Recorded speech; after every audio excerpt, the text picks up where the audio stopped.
তাদের জন্য কঠিন লাঞ্ছনাদায়ক শাস্তি প্রস্তুত করে রেখে দিয়েছে। ইচ্ছাকৃতভাবে ধর্মকে মূল্যায়ন করে মানুষ, ধর্মের কথা ভাবে ধর্ম শুনতে চায় না, ইসলাম বুঝতে চায় না, নবীর আদর্শ হাদিস বোঝার চেষ্টা করে না। কোরআন এবং হাদিস না শুনলে মানুষ কখনো ভালো হতে পারে না। আর সেই কোরআন এবং হাদিসই মানুষ শুনতে চায়, এটা ভালো হবে কিভাবে? নিজেও পড়তে জানে না, যে পড়তে জানে তার কাছেও যায় না। নিজেও ব্যাখ্যা করতে জানে না, যে ব্যাখ্যা করে তার কাছে গিয়েও ব্যাখ্যা শুনে আসে না। নিজেও বোঝে না, যে বোঝে তার কাছে গিয়েও বুঝে আসে না। আল্লাহ তাআলা বলেছেন লাহুম আযাবুন শাদীদ, তাদের জন্য লাঞ্ছনাদায়ক শাস্তি আল্লাহ তাআলা প্রস্তুত করে রেখে দিয়েছে। তিরমিজির বর্ণনা 2601, মা রাআইতু মিসলান নার। আমাদের নবী বলেন জাহান্নামের মতো এত ভয়াবহ পরিস্থিতি পৃথিবীতে আমি আর কোনোদিন কখনো দেখিনি। আমাদের নবী বলেন মা রাআইতু মিসলান নার, জাহান্নামের মতো কঠিন এত ভয়াবহ পরিস্থিতি পৃথিবীতে আমি কখনো কোনোদিন দেখিনি। না হারিবুহা, পলায়নকারী ব্যক্তি সে ঘুমিয়ে আছে। হাদিস স্বীকার করে নবী বলেছেন জাহান্নামের মতো ভয়াবহ শাস্তি পৃথিবীতে আমি আর কখনো কোনোদিন দেখিনি। অথচ এই জাহান্নাম থেকে মুক্তি পাওয়ার জন্য কেউ চেষ্টা চালাচ্ছে না, বরং সে না ঘুমিয়ে আছে। হাদিস সঠিক। আপনি খেয়াল করেন, দেখেন ইসলাম মানলে মুসলিম হওয়া যায় আর জান্নাতে যাওয়া যায়। মুসলিম হলে ইসলাম মানা যায় না, ইসলাম মানলে মুসলিম হওয়া যায়, জান্নাতে যাওয়া যায়। নবী বলেছেন জাহান্নাম ভয়াবহ জায়গা, অথচ জাহান্নামকে ভয় করা উচিত, জাহান্নামকে ভয় করে কোরআন শোনা উচিত, জাহান্নামকে ভয় করে সালাত আদায় করা উচিত, জাহান্নামকে ভয় করে যাকাত প্রদান করা উচিত, জাহান্নামকে ভয় করে দান সাদাকা করা উচিত, জাহান্নামকে ভয় করে আল্লাহর আদর্শ মানা মূল্যায়ন করা উচিত।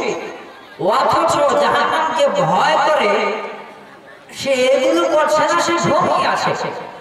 কথা তো সত্যি, আসলেই সত্যি কথা যে মানুষ জাহান্নাম থেকে মুক্তি পাওয়ার জন্য এখন আর চেষ্টা চালায় না, ঘুমিয়ে আছে। মনে হচ্ছে কিছুই না, দুনিয়াতে আসলাম, একদিন চলে যাবো, আর হুটহাট করে হয় জান্নাতে যাবো।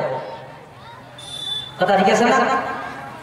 এই দেখেন জালসাকে মানুষ মূল্যায়ন করছে না, জালসাকে মানুষ মূল্যায়ন করছে না। আল্লাহ জিজ্ঞেস করবে না আল্লাহর বিধান তুমি শুনছো কিনা, আল্লাহর বিধান তুমি মানছো কিনা, আল্লাহর বিধান দিয়ে তুমি তোমার জীবন গড়ে স্ট্রাকচার চালিয়েছো কিনা, এটা আল্লাহ তাআলা জিজ্ঞেস করবে। অথচ এটাকে ভয় করে মানুষ খুঁজছে না কোথায় গেলে পরে ভালো কথা শেখা যাবে, ভালো আমল করা যাবে, কোথায় গেলে পরে জান্নাতে যাওয়া যাবে। নবী আপনার হাদিসে বললেন তোমরা সেখানে যাও, ভালো কাজগুলো করো, নিজেকে জান্নাতি মেহমান হিসেবে তৈরি করো। এগুলো মানুষ করছে না, অথচ নবী বলেছেন না, সে ঘুমিয়ে আছে। তার উচিত ছিল পলায়ন করা। যেমন হিংস্র বাঘের সামনে যদি কোনো মানুষ পড়ে, মানুষটা কি তার আত্মরক্ষার জন্য পালাবে না দাঁড়িয়ে থাকবে? কথা মনে হয় বোঝাতে পারি। হিংস্র বাঘের সামনে যদি আপনি পড়ে কখনো কোনোদিন, তো আপনি কি দাঁড়িয়ে থাকবেন না আপনার আত্মরক্ষার জন্য ওখান থেকে পলায়ন করবেন? পলায়ন করবেন না। কেন পলায়ন করবেন? আপনি জানেন হিংস্র বাঘ সুযোগ পেলে আপনাকে আক্রমণ করবে, তাই না? আপনাকে মেরে ফেলবে।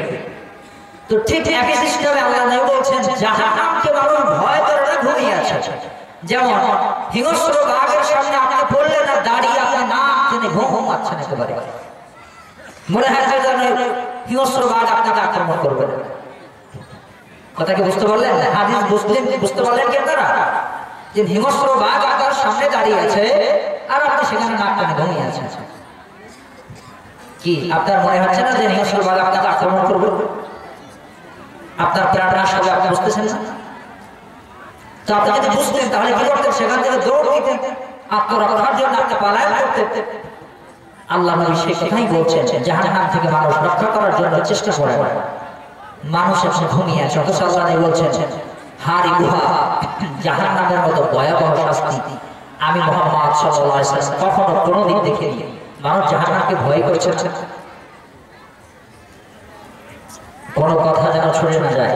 সে শুধু বাংলাদেশ থেকে এসেছে কিছু কথা বলার জন্য, ধর্মটাকে প্রচার করার জন্য, আপনার কল্যাণের জন্য এসেছি।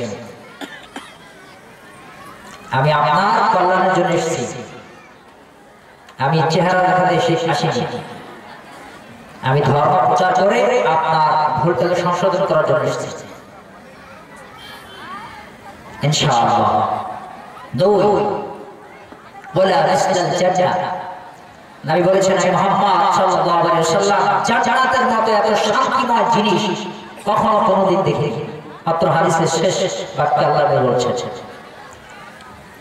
জান্নাতের মতো এত শান্তিময় জিনিস আমি মুহাম্মদ কখনো কোনোদিন দেখিনি।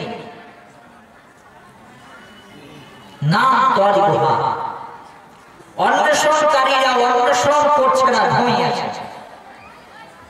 ঠিক একই সিস্টেম। আপনার স্বর্ণকে যদি 1 লক্ষ টাকা দেওয়া হয়, আপনি কি ঘুমিয়ে থাকবেন? এমনি দিয়ে দেওয়া হয়েছে, আপনাকে বলা হয়েছে আপনাকে 1 লক্ষ টাকা আমি এমনি দিলাম। তো আপনি কি আবার নাক টেনে ঘুমাবেন? বলেন না। আপনি সেই টাকা নিয়ে আপনি বাড়িতে ফিরে আসবেন অথবা ব্যাংকে জমা রাখবেন, আপনি আপনার প্রয়োজন মেটাবেন। কথা ঠিক কিনা বলেন?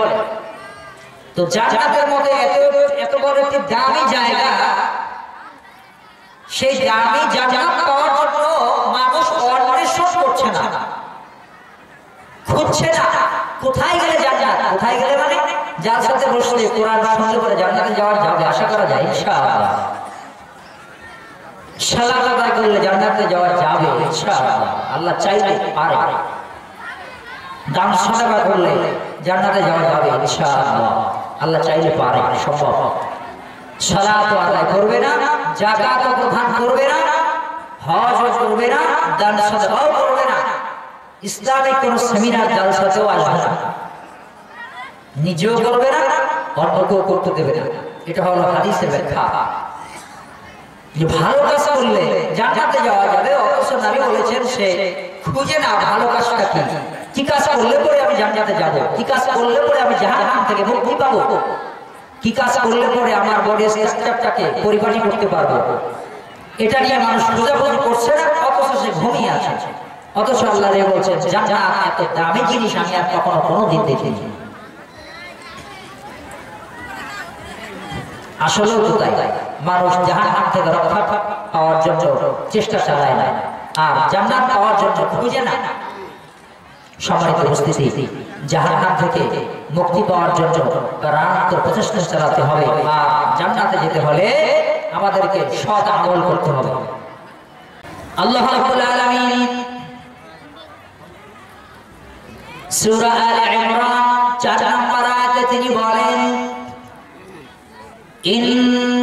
ইন্নাল্লাযীনা কাফারু বিআয়াতিল্লাহি লাহুম আযাবুন শাদীদ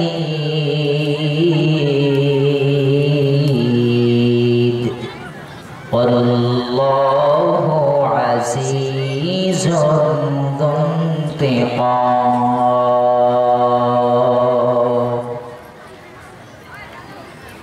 নিশ্চয়ই যারা অস্বীকারী, ইচ্ছাকৃতভাবে আল্লাহর কোরআনের বাণী শুনে নাই, যারা ইচ্ছাকৃতভাবে সালাত আদায় করে নাই, ইচ্ছাকৃতভাবে নবীর আদর্শ মূল্যায়ন করে চলে নাই, ইচ্ছাকৃতভাবে আল্লাহ তাআলার ধর্মকে মূল্যায়ন করে নাই, ইসলাম মানে নাই, ইচ্ছাকৃতভাবে, একেবারে ইচ্ছাকৃতভাবে।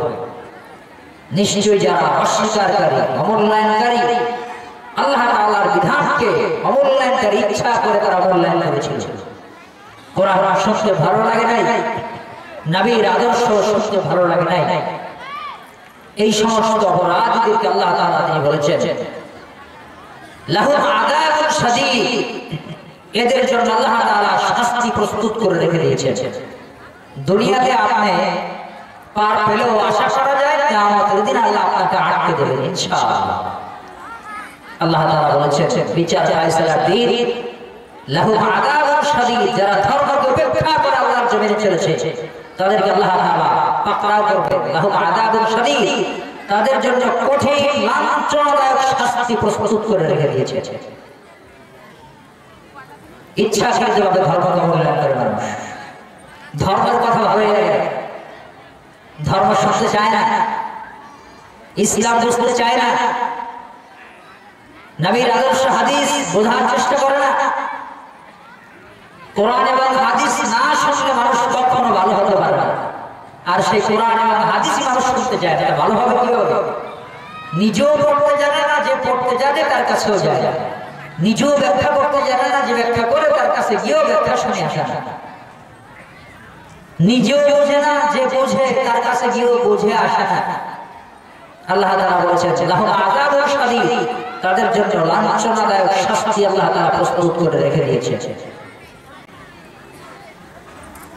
দুই, আল্লাহু আল্লাহ তাআলা আজিজ, তিনি পরাক্রমশালী, সমস্ত ক্ষমতা মহান স্রষ্টার ক্ষমতার কাছে হীন হয়ে পড়বে কিয়ামতের দিন।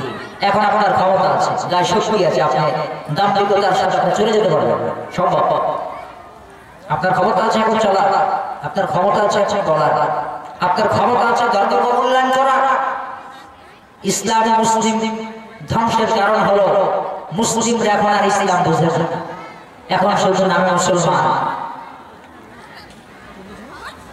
মুসলিমরা ইসলাম বুঝে না, এটাই হলো তার মূল কারণ। বেদিনরা ইসলামটাকে ভালো করেই বুঝছে, তারা জানে ইসলাম ছাড়া কোনো গতি নাই, ইসলাম ছাড়া কোনো পথ নাই। এই মুসলিমদের অধঃপতনের কারণ হলো এই মুসলিমরা ইসলাম বুঝতে চেষ্টা করে না, সময় দেবে বিভিন্ন সময়, কিন্তু ইসলাম নিয়ে রিচার্জ করবে না। ধ্বংস ধারিত এই জাতির ধ্বংস হবেই হবে যতক্ষণ না পর্যন্ত তারা ইসলামের পথে ফিরে না আসবে। এই মুসলিমরা ইসলাম বোঝার জন্য সময় ব্যয় করবে, এটা আলেমদের কাজ। ইসলাম বোঝা কাদের কাজ? আলেমদের কাজ। ইসলাম বোঝা মানা ইমামের কাজ, এটা পাবলিকের কাজ না। ইসলামটা বোঝা প্রত্যেক মুসলমানের কাজ, যারা অন্তত নিজেকে দাবি করবে যে আমি মুসলমান। সম্মানিত উপস্থিতি, বলেছিলাম আল্লাহ তাআলা তিনি বলেছেন আল্লাহু আজিজ, তিনি হচ্ছেন পরাক্রমশালী, তার রয়েছে অভাব ক্ষমতা, তার ক্ষমতার সামনে পৃথিবীর সমস্ত ক্ষমতা অচল হয়ে যাবে।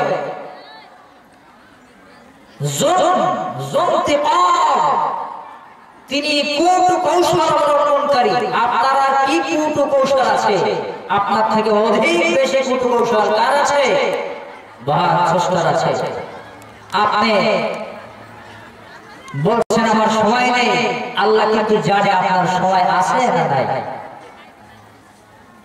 আপনি বলছেন আপনার শরীর অসুস্থ, তাই আপনার বসতে কষ্ট হয়, আল্লাহ কিন্তু জানে আপনার শরীর ভালো আছে না মন্দ আছে।